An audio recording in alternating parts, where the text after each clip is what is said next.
Hello, everyone. I'm going to go over how you can use our client-facing price, or what we sometimes call our cost pusher, to get information about price when you're ordering something pushed onto the client-facing price. And so what this is going to allow you to do is invoice for estimates or kind of proposed prices at the beginning. And then as you actually place an order for something, you can push that cost adjustment to the client.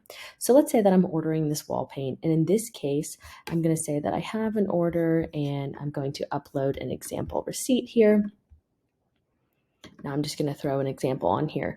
But what we're doing is we're looking at all of these items right here, and then we're going to adjust. So let's say that this price was wrong, or maybe we actually paid more for this. So we can actually put this in. Maybe we adjusted the shipping. Maybe it's actually that we're just adjusting the shipping. We found out there was some kind of shipping fee, whatever it might be. I'm going to go ahead and hit confirm, and then I'm going to do client pricing.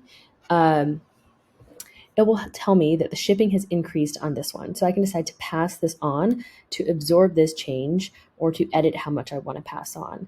And then I'm going to go save and next, and it's going to go through each item on the PO and show you what has changed. So I'm going to go ahead and pass on all of these pricing changes. This one, it actually went down, so I'm going to absorb it. So maybe you bought something and ended up being on sale or on a discount, and so you're actually getting some back. We're just going to go ahead and keep our client-facing price on that one.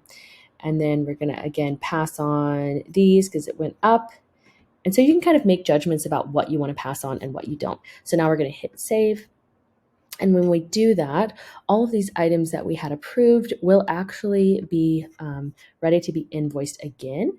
And when we send our final invoice over to the client, we're going to go ahead and add these in right here. You can see now these are all updated to ordered, and you can see that some of these have much more that I need to collect and some don't. So I'm going to go ahead and add those all to the invoice for final payment and send that over. So that is how you would adjust the price on a purchase order to push that change to a client.